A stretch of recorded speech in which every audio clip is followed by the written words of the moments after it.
नमस्ते दोस्तों, good morning. मैं doctor Sachin Chaudhary, Nirmal Ayurveda clinic, Ayurveda consultant the channel में मैं आपका स्वागत करता हूं। और आज का विषय मैंने रखा है संधिगत वात या संधिवात या ऑस्टियो आर्थराइटिस। क्या आपको जोड़ों में दर्द होता है? क्या आपको घुटने, कमर, गर्दन, कलाई या जो भी जोड़ है या जो भी जॉइंट्स है वहां पे दर्द होता है? या कभी कभी बदन टूटने जैसी पीड़ा होती है?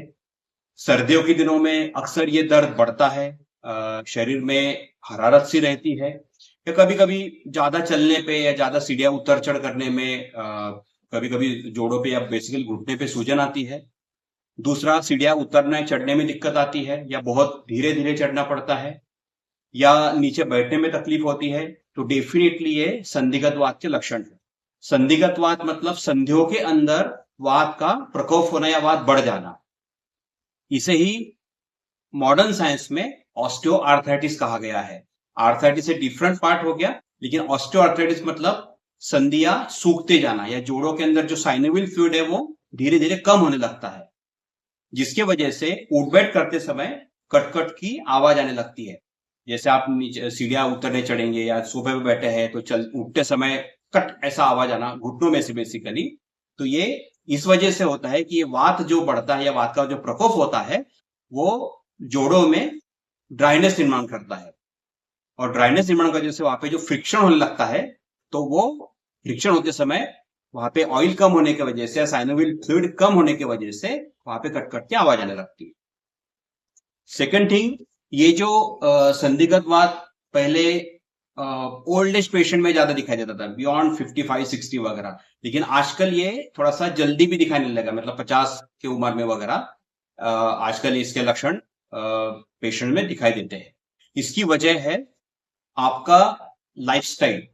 बेसिकली हमने जो स्निग्ध पदार्थों का डाइट कॉन्शियस होने की वजह से डर के मारे बंद कर दिए, जैसे तेल का सेवन या देसी घी का सेवन जो घर पे बना हुआ है, मक्खन जैसी चीजों का सेवन, या बादाम अखरोट जैसे पदार्थों का सेवन, या व्यायाम का अभाव, है ना, बैठा जॉब, जैसे हम अभी कॉल सेंटर या जो बीपीओ में जो काम करते हैं, जो आईटी प्रोफेशन है, उनका अधिकतम जो समय है वो बैठा जॉब है, 8-9 घंटे सीट पे चेयर पे बैठ के वो काम करना। दूसरी चीज, एसी के अंदर काम करना। एसी मतलब जैसे ठंडा हवा का स्पर्श वहां पे बढ़ता है तो जोड़ ज्यादा दर्द करने लगते हैं। व्यायाम के अभाव होने की वजह से क्या होने लगा कि हमारा वजन बढ़ते गया, मोटापे की समस्या। दूसरी चीज, जो घर का सुपाच्य भोजन था जिसको हमने बंद कर दिया, जैसे देसी घी, मक्खन, जैसे मैंने पहले बताया, लेकिन इसके बजाय हमने बाहर का खान पान शुरू कर दिया, जैसे जंक फूड है, कोल्ड ड्रिंक्स है, वीकेंड पे होटलिंग है, ऑयली फूड है ना। तो इसके वजह से क्या हुआ कि एक तो कसरत का अभाव और हाई कैलोरी फूड, इसकी वजह से वजन बढ़ता गया, मोटापा बढ़ते गया, और शरीर का पूरा जो भार है वो एड़िया और जो घुटने उसके ऊपर आने लगा, जिसके वजह से ये समस्या आजकल कम उम्र के लोगों में दिखाने लगी। सर्दी के दिनों में परेशानी इसलिए वजह से बढ़ती है कि सर्दी में या ठंड के दिनों में, जाड़ों के दिनों में वात का जो गुण है, ठंडा गुण बढ़ जाता है, शीत गुण जिसको बोलते हैं। और ठंडा हवा होने की वजह से ऑलरेडी वहां पे ड्राइनेस है, और ठंडा हवा की वजह से वहां पे ड्राइनेस और बढ़ेगी और वो दर्द निर्माण करने लगेगी। दूसरा, कई बार थोड़ा सा तेल लगाने से या सिकाई करने की वजह से इस कंडीशन में आराम होता है, गुनगुने पानी की सिकाई करने से। इस वजह से आराम होता है क्योंकि वहां पे जो गर्म पानी का सेक बैठता है, तो टेम्पररी वो जो वात है वो धीरे धीरे कंट्रोल होने लगता है, और वात कंट्रोल होगा तो दर्द में राहत होगी। ये अगर नहीं होना है, इससे अगर हमें दूर रहना है बेसिकली कम उम्र में लोगों को, तो पहले जो मैंने पदार्थ बताए, ये बाहर का outside food, junk food, cold drinks, इसको पहले बंद करना पड़ेगा। हल्का सा व्यायाम करना, है ना, कसरत करना, डेली घूमना, लेकिन धीरे धीरे ये कर सकते हैं।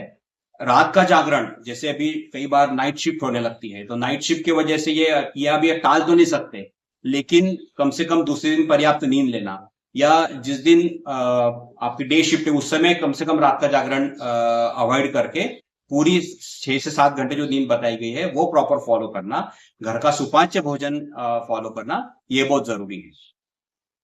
होम रेमेडी की बात अगर करें तो होम रेमेडी में हम जैसे तेल, घी वगैरह, तेल मतलब सीमित प्रमाण में, अलग अलग प्रकार के तेल, जैसे सनफ्लावर ऑयल है या सैफफ्लावर ऑयल है, या कभी कभी मूंगफली का तेल है, सोयाबीन तेल है, अलग अलग बदल बदल के इसका सेवन करना जरूरी है।